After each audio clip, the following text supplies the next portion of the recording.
সবাইকে স্বাগত জানাচ্ছি। আমি ফিরোজ তোহা। শুরুতেই সংবাদ শিরোনাম জানিয়ে দেব এই মুহূর্তে হাতে পাওয়া সর্বশেষ গুরুত্বপূর্ণ আপডেট। আন্তর্জাতিক সংবাদ। ইরান ইসরায়েল ফিলিস্তিনি ত্রিমুখী যুদ্ধ চলছে। শুরুতেই থাকছে ইয়েমেনের ব্যালিস্টিক ক্ষেপণাস্ত্রে সন্ত্রস্ত হয়ে পড়েছে আমেরিকা ও ব্রিটেন। ইয়েমেনের হুতি আনসারুল্লাহ আন্দোলন হুঁশিয়ারি উচ্চারণ করে বলেছেন, ইয়েমেনের লোহিত সাগর এবং এডেন সাগরে ইসরায়েলের বিরুদ্ধে যে নৌ অভিযান চালাচ্ছে তা বন্ধ করার শক্তি আমেরিকার বা তার মিত্রদের নেই। এবারে জানাবো লেবাননের হিজবুল্লাহর মহাসচিব সৈয়দ হাসান নাসরুল্লাহ সন্ত্রাসী গোষ্ঠীর স্রষ্টা হিসেবে আমেরিকা এবং ব্রিটেনের নাম উল্লেখ করেছেন। জানাবো সৌদি ইসরায়েল সম্পর্ক স্বাভাবিকীকরণের সময় শেষ। সৌদি ইসরায়েল সম্পর্ক স্বাভাবিকীকরণের সুযোগ হাতছাড়া হয়ে গেছে মার্কিন প্রেসিডেন্ট জো বাইডেনের। আগামী নির্বাচনের আগে আর কোনো সুযোগ নেই। দুজন মার্কিন কর্মকর্তা গণমাধ্যমকে আভাস দিয়েছেন। তারা জানিয়েছেন, সৌদি ইসরায়েল সম্পর্ক স্বাভাবিকীকরণ চুক্তি সবসময় একটি জটিল বিষয়। এবারে থাকছে হামাসের দুর্বল হয়ে পড়ার সুযোগ নিতে চাইছে নেতানিয়াহু। ফিলিস্তিনি সশস্ত্র গোষ্ঠী হামাস দুর্বল হয়ে পড়ছে বলে গোয়েন্দা তথ্য পেয়েছে ইসরায়েলের প্রধানমন্ত্রী বেঞ্জামিন নেতানিয়াহু। ইসরায়েলীয় মার্কিন কর্মকর্তারা বলেছেন, গোয়েন্দা তথ্য অনুসারে জানা গেছে হামাসের সামরিক অবস্থা দুর্বল হয়েছে, তাই তারা যুদ্ধবিরতি চাইছে। এই তথ্যের ভিত্তিতে জিম্মি মুক্তি এবং যুদ্ধবিরতির আলোচনায় ইসরায়েলের অবস্থান কঠোর করেছে নেতানিয়াহু। ইসরায়েলি সংবাদ মাধ্যম টাইমস অফ ইসরায়েল এ খবর জানিয়েছে। এবং সর্বশেষ জানাবো আন্তর্জাতিক সংবাদ। তালগোল পাকিয়ে ফেলেছেন জো বাইডেন। কমলা হ্যারিসকে বললেন ট্রাম্প আর জেলেন্সকিকে বললেন পুতিন। যুক্তরাষ্ট্রের প্রেসিডেন্ট জো বাইডেন তার ভাইস প্রেসিডেন্ট কমলা হ্যারিসের নামের সঙ্গে রিপাবলিকান প্রতিদ্বন্দ্বী ডোনাল্ড ট্রাম্পের নাম গুলিয়ে ফেলে আবারও বিব্রতকর অবস্থার মধ্যে পড়েছেন। বৃহস্পতিবার এক সংবাদ সম্মেলনে কমলা হ্যারিস সম্পর্কে বলতে গিয়ে তিনি কমলা নামের জায়গায় ডোনাল্ড ট্রাম্পের নাম বলে ফেলেছেন। এতক্ষণ শিরোনাম শুনছিলেন, এবার বিস্তারিত। প্রিয় দর্শক, আপনি যদি এই চ্যানেলে নতুন হয়ে থাকেন, ভিডিওটি দেখতে দেখতে চ্যানেলটি সাবস্ক্রাইব করে আমাদের সঙ্গেই থাকুন। আর এই ভিডিও সম্পর্কে আপনি আপনার মূল্যবান মতামতটি কমেন্ট বক্সে জানিয়ে দিন। আর হ্যাঁ প্রিয় দর্শক, জানিয়ে দিন ভিডিওটি কোথা থেকে দেখছেন। ইয়েমেনের ব্যালিস্টিক ক্ষেপণাস্ত্রে সন্ত্রস্ত হয়ে পড়েছে আমেরিকা ও ব্রিটেন। ইয়েমেনের হুতি আনসারুল্লাহ আন্দোলন হুঁশিয়ারি উচ্চারণ করে বলেছে, ইয়েমেন লোহিত সাগর এবং এডেন সাগরে ইসরায়েলের বিরুদ্ধে যে নৌ অভিযান চালাচ্ছে তা বন্ধ করার শক্তি আমেরিকার বা তার মিত্রদের নেই। আনসারুল্লাহ নেতা আব্দুল মালেক আল হুতি বৃহস্পতিবার রাতে টেলিভিশনে জাতির উদ্দেশ্যে দেওয়া ভাষণে এমন হুঁশিয়ারি উচ্চারণ করেছেন। তিনি বলেন, আমেরিকা ও ব্রিটেনের নৌবাহিনীগুলো ইয়েমেনের সশস্ত্র বাহিনীর ব্যালিস্টিক ক্ষেপণাস্ত্রের ভয়ে সন্ত্রস্ত হয়ে পড়েছে এবং এ কারণে এসব দেশের নৌ ইউনিটগুলো ইয়েমেনের পানিসীমা ত্যাগ করে দূরে সরে গেছে। তিনি বলেন, ইয়েমেনের নৌবাহিনী এখন পর্যন্ত সাগরে ইসরায়েল, আমেরিকা এবং ব্রিটেনের সঙ্গে সংশ্লিষ্ট জাহাজগুলোতে 166টি অভিযান চালিয়েছে। ইহুদিবাদী ইসরায়েলও ইয়েমেনের সামরিক শক্তিকে ভয় পায় বলে আল হুতি মন্তব্য করেন। হুতি আনসারুল্লাহ নেতা বলেন, ইসরায়েলের ইনস্টিটিউট ফর ন্যাশনাল রিকিউরিটি স্টাডিজ স্বীকার করেছে, লোহিত সাগরে ইয়েমেনের সামরিক অভিযানের কারণে তেল আবিবে ভয়াবহ আর্থিক ক্ষতির মুখে পড়েছে। তিনি আরও বলেন, মার্কিন যুক্তরাষ্ট্র ইসরায়েলকে এই ক্ষতির হাত থেকে বাঁচাতে সর্বোচ্চ চেষ্টা চালিয়েও ব্যর্থ হয়েছে। ইয়েমেনের ইসরায়েল বিরোধী হামলা ঠেকাতে ওয়াশিংটনকে সহযোগিতা করার ব্যাপারে তিনি সৌদি আরবকে সতর্ক করে দিয়েছেন। গত বছরের অক্টোবরে ইহুদিবাদী ইসরায়েল গাজা উপত্যকার বিরুদ্ধে ভয়াবহ গণহত্যা শুরু করবার পর লোহিত সাগরে ইসরায়েলের সঙ্গে সংশ্লিষ্ট বাণিজ্যিক জাহাজগুলোতে ঘোষণা দিয়ে হামলা শুরু করে ইয়েমেনের হুতি আনসারুল্লাহ সমর্থিত সশস্ত্র বাহিনী। পরবর্তীতে তাদের বিরুদ্ধে ইন্দো মার্কিন বাহিনী হামলার জের ধরে তারা আমেরিকা, ব্রিটেনের জাহাজগুলোকে তাদের লক্ষ্যবস্তুতে অন্তর্ভুক্ত করে। সেই সঙ্গে লোহিত সাগরের পাশাপাশি আরব সাগর, ভারত মহাসাগর, এমনকি ভূমধ্য সাগরেও হামলার ব্যাপ্তি বিস্তৃত করেছে ইয়েমেন। আমেরিকা ও ব্রিটেন প্রতিরোধ গোষ্ঠীর চেহারা বিকৃত করতে সন্ত্রাসী দল তৈরি করেছে। লেবাননের হিজবুল্লাহর মহাসচিব সৈয়দ হাসান নাসরুল্লাহ সন্ত্রাসী গোষ্ঠীর স্রষ্টা হিসেবে আমেরিকা এবং ব্রিটেনের নাম উল্লেখ করেছেন। পার্স টুডে জানিয়েছে, হিজবুল্লাহ মহাসচিব গতরাতে ইমাম হুসেনের শাহাদাত অনুষ্ঠানে আমেরিকা এবং ব্রিটিশ গোয়েন্দা সংস্থাগুলোর জিহাদ, শাহাদাত এবং প্রতিরোধ সম্পর্কিত মূল্যবোধের অবমাননা করার লক্ষ্যে সন্ত্রাসী দল গঠনের পদক্ষেপ নিয়েছে। লেবাননের হিজবুল্লাহর মহাসচিব আরও বলেন, 2000 সালের পর থেকে পশ্চিমের সাংস্কৃতিক এবং গণমাধ্যম সহ অন্যান্য ক্ষেত্রে একটি শক্তিশালী প্রচারণা চালানো হয়েছিল।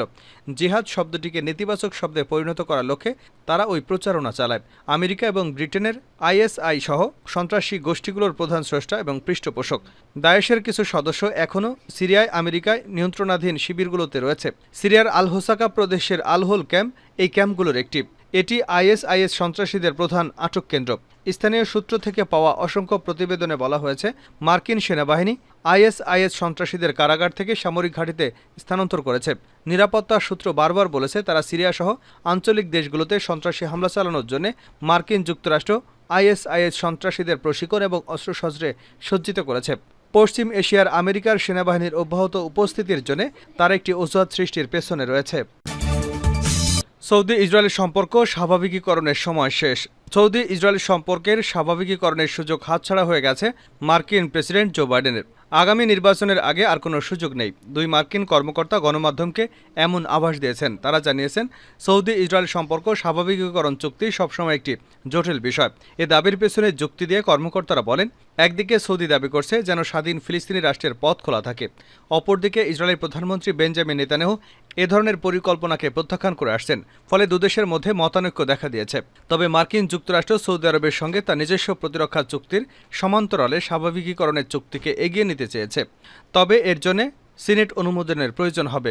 প্রতিরক্ষা চুক্তি অনুমোদনের জন্য প্রয়োজন শুনানির, কিন্তু সেজন্য কংগ্রেশনাল ক্যালেন্ডারে পর্যাপ্ত সময় বাকি নেই।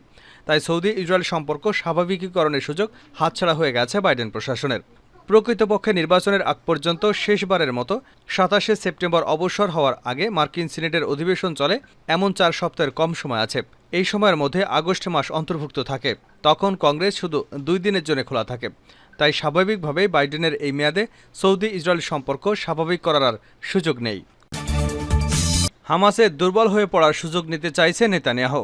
ফিলিস্তিনের সশস্ত্র গোষ্ঠী হামাস দুর্বল হয়ে পড়েছে বলে গোয়েন্দা তথ্য পেয়েছেন ইসরায়েলের প্রধানমন্ত্রী বেঞ্জামিন নেতানিয়াহু। ইসরায়েলি ও মার্কিন কর্মকর্তারা বলছেন, গোয়েন্দা তথ্য অনুসারে জানা গেছে যে হামাসের সামরিক অবস্থা দুর্বল হয়েছে, তাই তারা যুদ্ধবিরতি চাইছে। এই তথ্যের ভিত্তিতে জিম্মি মুক্তি এবং যুদ্ধবিরতি আলোচনায় ইসরায়েলের অবস্থান কঠোর করেছেন নেতানিয়াহু। ইসরায়েলি সংবাদ মাধ্যম টাইমস অফ ইসরায়েল এমন খবর জানিয়েছে। সমঝোতার আলোচনায় জড়িত এক ইসরায়েলি কর্মকর্তা মার্কিন সংবাদ মাধ্যম এক্সিওসকে বলেছেন, গোয়েন্দা তথ্যের ভিত্তিতে আলোচনার শর্তে নেতানিয়াহুর ইসরায়েলের অবস্থান কঠোর করেছেন। তিনি চেষ্টা করছেন আলোচনার মাধ্যমে যতটুকু সম্ভব আদায় করে নিতে। ওই কর্মকর্তা আরও বলেছেন, কিন্তু এখানে একটি ঝুঁকি রয়েছে। তিনি হয়তো অনেক বেশি চেয়ে বসতে পারেন এবং আলোচনা ভেস্তে যেতে পারে। নেতানিয়াহু চুক্তি চান, কিন্তু শক্তিশালী অবস্থানে থাকতে চান। যুক্তরাষ্ট্র, মিশর এবং কাতারের মধ্যস্থতাকারীরা গাজায় যুদ্ধবিরতির একটি চুক্তি সম্পাদনের জন্য কাজ করছেন। এর আওতায় গাজায় যুদ্ধবিরতি এবং ইসরায়েলি জিম্মিদের মুক্তি প্রত্যাশা করা হচ্ছে। এক সিনিয়র মার্কিন কর্মকর্তা ও বেশ কয়েকজন ইসরায়েলি কর্মকর্তা এক্সিওসকে বলেছেন, যুক্তরাষ্ট্র ও ইসরায়েলি গোয়েন্দা পর্যালোচনায় উঠে এসেছে গাজায় সামরিক অভিযান নিয়ে ইসরায়েলের উপর চলমান চাপ এবং আন্তর্জাতিক সম্প্রদায় হামাসকে চুক্তি স্বাক্ষরের দিকে ঠেলে দিচ্ছে। কর্মকর্তারা বলছেন, গাজায় অবস্থানরত কয়েকজন সিনিয়র হামাস কমান্ডার গোষ্ঠীটির রাজনৈতিক নেতৃত্বের সঙ্গে যোগাযোগ করেছেন। তারা বলেছেন, গাজার পরিস্থিতি ভয়াবহ এবং তারা একটি যুদ্ধবিরতি চান। বুধবার অপর এক মার্কিন সংবাদ মাধ্যম ওয়াশিংটন পোস্ট এক মার্কিন কর্মকর্তাদের উদ্ধৃত করে বলেছিল, হামাস কঠিন চাপের মধ্যে রয়েছে। তাদের অস্ত্র সরঞ্জাম ফুরিয়ে যাচ্ছে। গাজার ডিফ্যাক্টো শাসক গোষ্ঠী বেসামরিকদের ক্ষোভের মুখে পড়েছে। বেসামরিকরা এখন প্রকাশ্যে যুদ্ধবিরতির দাবি জানাচ্ছে। বৃহস্পতিবার আলোচনার জন্য ইসরায়েলের অবস্থান তুলে ধরেছেন নেতানিয়াহু।